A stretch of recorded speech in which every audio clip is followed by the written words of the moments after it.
வணக்கம். Forces headgear வழங்கும் தமிழ்நாடு 360க்கு உங்களை வரவேற்பது நான் அருணீஸ்வர். தமிழகத்தில் உள்ள அனைத்து மாவட்ட நிகழ்வுகளையும் விரிவாக பார்ப்பதற்கு முன்பாக முதல் தலைப்புச் செய்திகளை பார்க்கலாம்.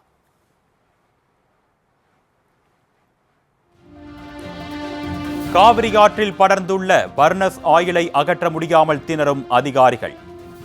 போர்க்கால அடிப்படையில் நடவடிக்கை எடுக்க வலியுறுத்தல்.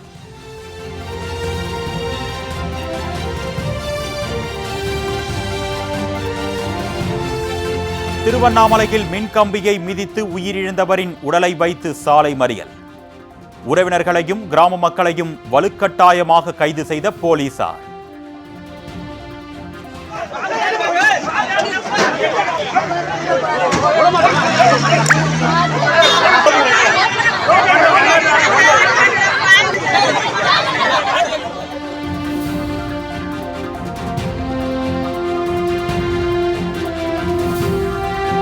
தென்காசி அருகே பயன்பாட்டுக்கு வராமல் காட்சி பொருளாக உள்ள குப்பை சேகரிக்கும் வாகனங்கள் விரைவில் பயன்பாட்டிற்கு கொண்டு வர பொதுமக்கள் கோரிக்கை.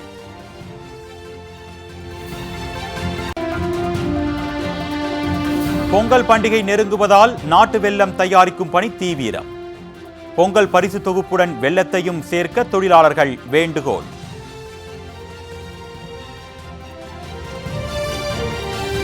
பரமக்குடியில் கைத்தறிகள் மூலம் பம்பர் சேலைகள் பிரத்யேகமாக தயாரிப்பு. பம்பர் சேலைகள் பற்றி விளக்கும் இன்றைய செய்தி தொகுப்பு.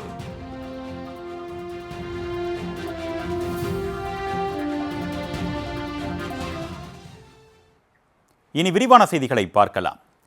காவிரி ஆற்றில் படர்ந்துள்ள பர்னஸ் ஆயிலை அகற்ற முடியாமல் அனல் மின் நிலைய அதிகாரிகள் திணறி வருவதாக குற்றச்சாட்டு எழுந்துள்ளது.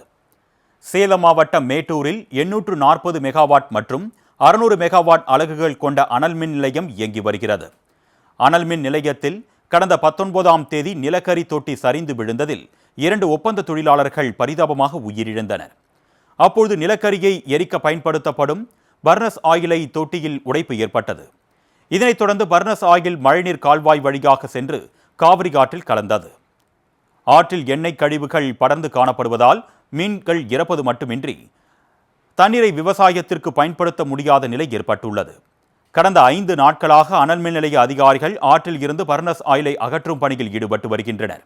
இப்பணி குறித்து ஆய்வு செய்த மேட்டூர் எம்எல்ஏ சதாசிவம் போர்க்கால அடிப்படையில் ஆயிலை அகற்றுமாறு மாவட்ட நிர்வாகத்திற்கு வலியுறுத்தினார்.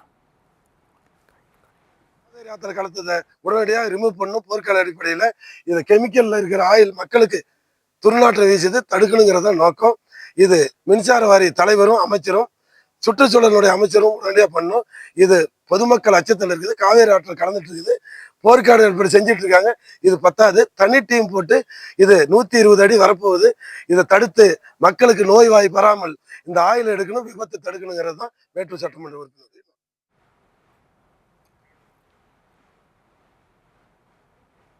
திருவண்ணாமலையில் இறந்தவரின் உடலை சாலையில் வைத்து மறியலில் ஈடுபட்டவர்களை போலீசார் வலுக்கட்டாயமாக அப்புறப்படுத்தியதால் பதற்றமான சூழல் ஏற்பட்டது.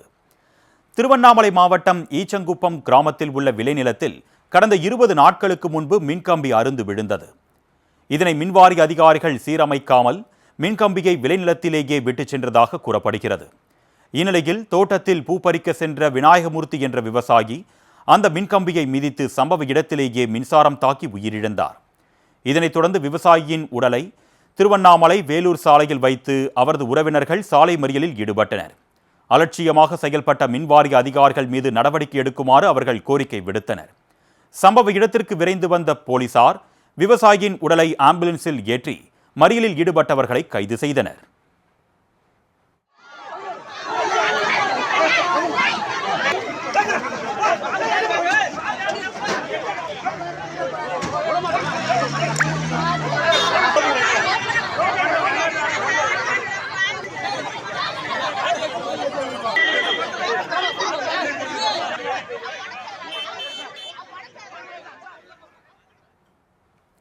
இறந்த விவசாயி விநாயகமூர்த்தியின் உடல் பிரேத பரிசோதனைக்கு பிறகு அவரது உறவினர்களிடம் ஒப்படைக்கப்பட்டது.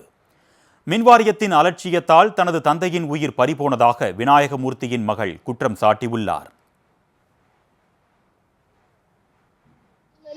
போய் சொன்னாங்க, எங்கள் அம்மாவுக்கு உடம்பு சரியில்லை கூப்பிட்டுன்னு போய் சொன்னாங்க. அப்போ கூட வந்து பார்க்கவே இல்லை. இப்போ எங்கள் அப்பாவே செத்துட்டாங்க. நான் கட்டிக்கணும், நீதி கட்டிக்கணும். எங்கள் அப்பா இல்லாமல் என்னால் இருக்க முடியாது. நாங்கள் ஒன்றா தான் போவோம். எங்கள் அப்பா மட்டும் போனாங்க. இன்னைக்கு எங்கள் அப்பா மட்டும் எங்களை விட்டு போயிட்டாங்க. நாங்களும் கூட போயிருந்தா அவங்களாம் தான் சொல்லியிருப்பாங்கன்னு சொல்லி போலீஸ் எல்லாம் எங்களுக்கு அரெஸ்ட் பண்ணுறேன்னு சொல்கிறாங்க. அவங்கள கேட்காம ஒன்று கூட நீங்கள் தான் சார் நீதி வாங்கி தரணும் பார்க்குறேன்னு சொல்லிட்டு வரவே இல்லை. 20 நாளுக்கு மேலே ஆயிடுச்சு. எங்கள் அப்பாவும் போய் காசு தரேன்னு கூட சொல்லி பார்த்துட்டாங்க. அப்போ கூட வரவே இல்லை. இன்னைக்கு எங்கள் அப்பாவே போயிட்டாங்க.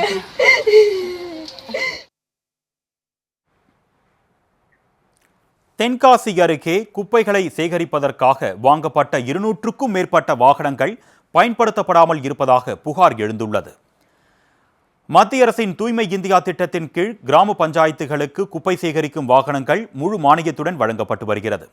அதன்படி தென்காசியில் உள்ள 10 ஊராட்சி ஒன்றியங்களுக்கு 5 கோடி ரூபாய் மதிப்பீட்டில் 225 குப்பை சேகரிக்கும் பேட்டரி வாகனங்கள் வாங்கப்பட்டன. இந்த வாகனங்கள் கடந்த 50 நாட்களுக்கு மேலாக பயன்பாட்டிற்கு வராமல் வட்டார வளர்ச்சி அலுவலகத்தில் நிறுத்தப்பட்டுள்ளன. பேட்டரி ஆட்டோக்களுக்கு வாகன பதிவெண் மற்றும் இன்சூரன்ஸ் செய்யப்படாததால் அவை பயன்படுத்தப்படவில்லை என்று கூறப்படுகிறது. காட்சி பொருளாக நிறுத்தப்பட்டுள்ள இந்த வாகனங்களை விரைவில் பயன்பாட்டிற்கு கொண்டு வருமாறு பொதுமக்கள் கோரிக்கை விடுத்துள்ளனர்.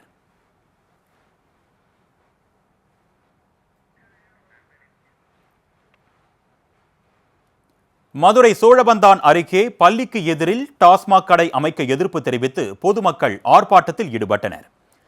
மதுரை மாவட்டம் மேலக்கால் பகுதியில் புதிதாக அரசு மதுபான கடை வைப்பதற்கான ஒப்புதல் வழங்கப்பட்டு அதற்கான ஏற்பாடுகள் நடைபெற்று வருகிறது.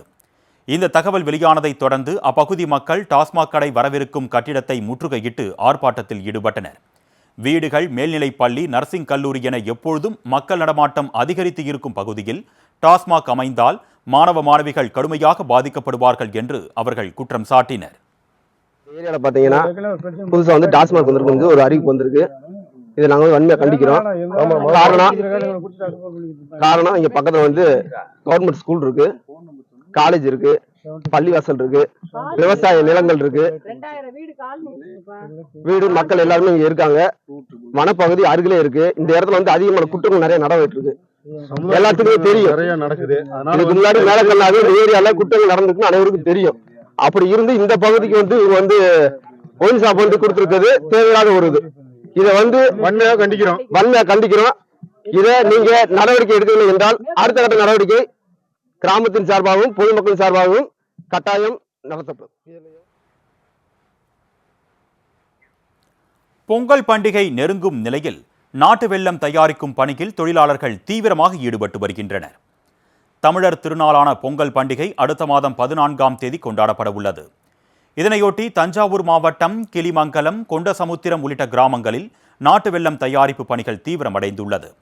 தொழிலாளர்கள் கரும்புகளில் இருந்து சாற்றை பிரித்தெடுத்து அதனை பெரிய கொதிகலனில் வைத்து காய்ச்சுகின்றனர்.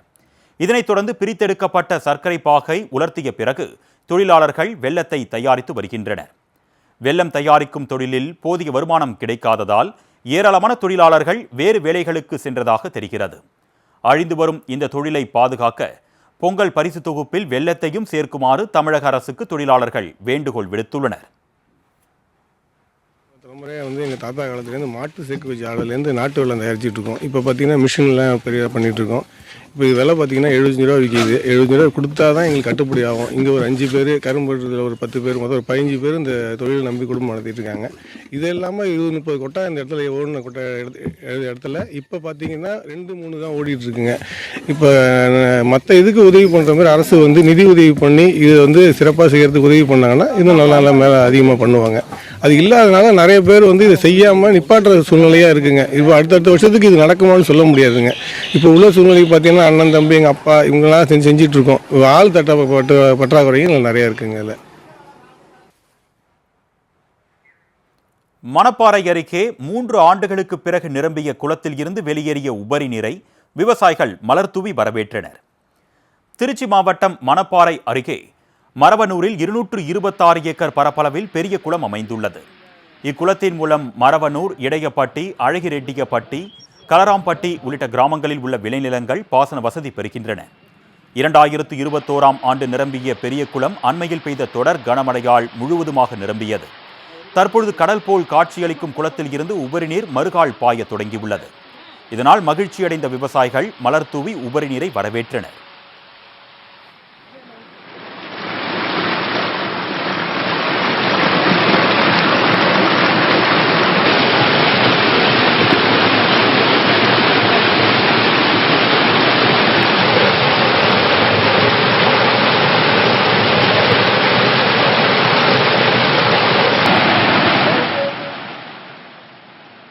ஆம்பூர் அருகே மாசு கட்டுப்பாட்டு வாரிய அதிகாரிகளை முற்றுகையிட்டு பொதுமக்கள் போராட்டத்தில் ஈடுபட்டனர். திருப்பத்தூர் மாவட்டம் மாராப்பட்டு, வாணியம்பாடி, ஆம்பூர் உள்ளிட்ட இடங்களில் இயங்கி வரும் தோல் தொழிற்சாலைகள் கழிவுநீரை பாலாற்றில் கலந்து வருகின்றன. இதனால் கடந்த சில வாரங்களாக பாலாற்றில் ஆள் உயரத்திற்கு ரசாயன நுரை தேங்கி காணப்படுகிறது. ரசாயன நுரை ஒட்டுமொத்த நீரையும் மாசுபடுத்தி இருப்பதால் கரையோரம் உள்ள விளைநிலங்கள் பாதிக்கப்படுகின்றது.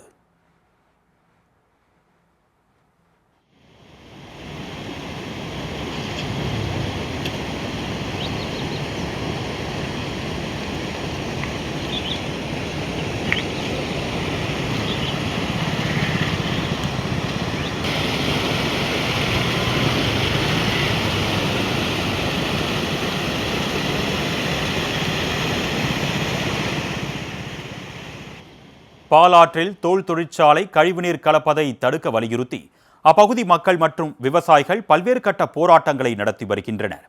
இந்நிலையில் பாலாற்றில் உள்ள ரசாயன நுரையை மாசு கட்டுப்பாட்டு வாரிய அதிகாரிகள் JCB மூலம் அகற்ற முயன்றனர். அப்பொழுது அதிகாரிகளை முற்றுகையிட்டு வாக்குவாதம் செய்த அப்பகுதி மக்கள் பாலத்தின் மீது அமர்ந்து தர்ணாவிலும் ஈடுபட்டனர். ஒரு மாதத்திற்குள் கழிவுநீர் பிரச்சினைக்கு தீர்வு காண்பதாக அதிகாரிகள் உறுதியளித்ததை தொடர்ந்து பொதுமக்கள் கலைந்து சென்றனர்.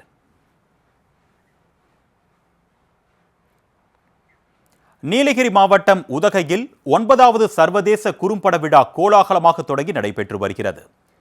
புகழ்பெற்ற சுற்றுலா தலமாக விளங்கி வரும் உதகையில் கலை ஆர்வம் கொண்ட சிலர் திரைப்படத்திற்கு முன்னோட்டமாக கருதப்படும் குறும்படங்களை அங்கீகரிக்கும் விழாவை நடத்தி வருகின்றனர். நடப்பு ஆண்டிற்கான சர்வதேச குறும்பட விழாவை நீலகிரி மாவட்ட ஆட்சியர் SP நிஷா தொடங்கி வைத்தார். நேற்று தொடங்கிய குறும்பட விழா நாளை நிறைவடைகிறது. இவ்விழாவில் 50 நாடுகளைச் சேர்ந்த 550க்கும் மேற்பட்ட குறும்படங்கள் திரையிடப்பட உள்ளன.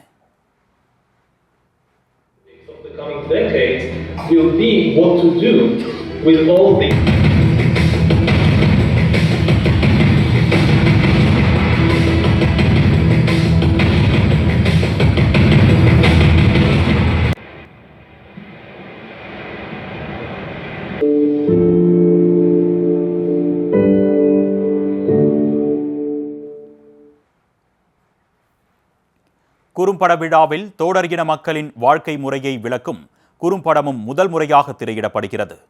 சிறந்த குறும்படம், சிறந்த இயக்குனர் மற்றும் சிறந்த நடிகருக்கான தங்க யானை விருதுகள் விழாவின் நிறைவு நாளன்று வழங்கப்படும். மேலும் சிறந்த குறும்படங்கள் அடுத்த ஆண்டு பிப்ரவரி மாதம் ஜெர்மனியில் நடைபெறும் குறும்பட விழாவில் திரையிடப்பட உள்ளது குறிப்பிடத்தக்கது. ஃபோஸ்டர்ஸ் ஹெட்கியர் வழங்கும் தமிழ்நாடு 360யில் அடுத்து வருவது ஊர் நிகழ்வுகளை விரைவாக வழங்கும் உள்ளூர் எக்ஸ்பிரஸ்.